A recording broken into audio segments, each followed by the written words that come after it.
So, for about 2 weeks now, we heard the rumors of Coach James Kwesi Appiah returning to Sudan, but this time coaching your national team. But as of 3 days ago, it's been confirmed that he will indeed be coaching the Sudan national team. Can you tell us more about this appointment? Yes, Coach Appiah is not strange for Sudanese football. As you said before, he worked from 2014 until 2017 is Khartoum national team.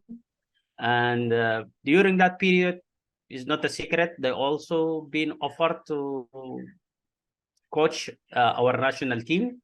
But Appiah is a man of ethics. He refused because he said, I have a contract with Khartoum club. And is that for 4 years contract? It was like a project to advance the whole team. It's not just to achieve like an initial result or something. It was a project for him to start with the youth. So he refuses to take the national team. But since that time, he was very close with our federation, and always he's with contact with them. And always he was the first pick, always. But he was coaching Ghana, I think, for the last 3 years until 2020. So that's why they couldn't bring him. But since he became available, and is the only thing when he has been, I think, appointed in the committee for Ashanti Kutoko. Then they asked him if there is any conflict or something like that. Then he said no. It's just like a supervisor kind or consultancy kind of job. Then they agreed. They sent him the contract, and it's for 3 years. And he has to have a Ghanaian assistant coach that he has to pick, and also goalkeeper coach. Those, I think he has a freedom, total freedom to pick his staff. Also, he has a budget under him for friendly matches and camp outside, because you know Sudan now has war, and all the team is based in Saudi Arabia. So, yeah. And so I'd like to know how important he is to the Sudan national team, because as you said, before the appointment, he already have an appointment with Matthias Asante Kotoko. He was actually vying to be on the Ghana Football Association's executive committee. What kind of projects do you have, and how important is Kwesi Appiah to that project in Sudan?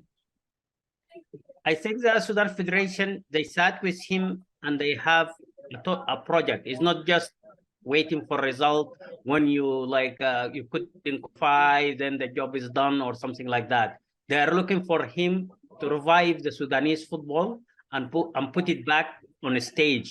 And that's starting from the youth teams. He will be in charge from under 13 years old until 23 years old teams, plus the first national team. So all those teams will be under his supervisions, of course, with other assistants, and he has the authority to hire staff and pick matches, and also contacting players. Sudan never contact the player that play outside. We have players in Holland, players in United States, in England.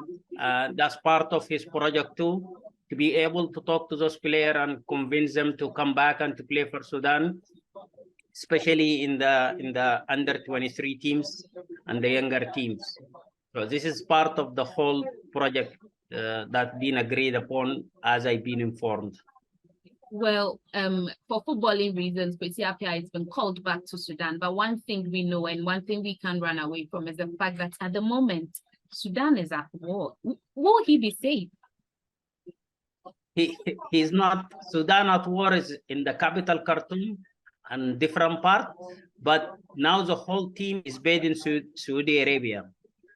So the whole team is there, the staff there, and Appiah will arrive on October 8th, Jeddah, in Saudi Arabia. So there is no fear for his safety or anything. And if there is something like that, I'm sure he will not go. Plus, there is other part of Sudan is like Port Sudan, another part is safe. There is no issue. and we are hoping to reach like a peace deal very, very soon, so we leave this war behind us. Finally, I'd like to know from you, as somebody who follows the sport, as somebody who know Kwesi Appiah as well, do you think he's the right man for the job? I think he's the right man. If you think he's one of the stars coaches in Africa, with other coaches like Rakraki of Iraq, of Morocco, Aliou Cissé of Senegal, and Pitsu Musumani of South Africa. Those are the shining coaches from Africa. And I think he is very humble. He's a very intelligent man, and he can help Sudanese football to revive it and to put it back into international stage. We know his quality. He has been there before. We saw it with Ghana. We saw it in our club in Sudan. And that club now, most of the players now in the national team. When he coached those team, very young age, he was able to put them on a stage. So that's why we know he's the right man for the right job. But I wish, is like my personal wish, if he can bring with him Dr. Prosper Ogum. That will be a stretch. Now that will be a stretch because I don't want people in Ghana angry. No.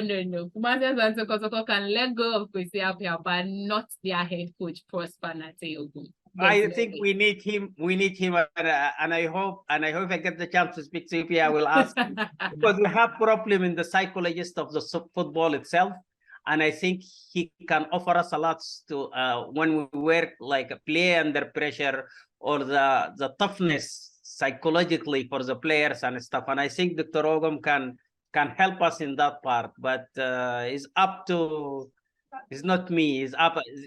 I hope this is not going to be a news, but it's up to Appiah to pick his staff and who's going to work with him. Anyway, thank you very much for talking with me. This was a very, very insightful conversation as to the kind of job that Sudanese expect from Coach James Kwesi Appiah. And we're excited that he wouldn't necessarily be coming to Sudan, and the team is based in Saudi Arabia, where we know that they will be very, very safe. Thank you for talking with us. Thank you. Thank you. Take care.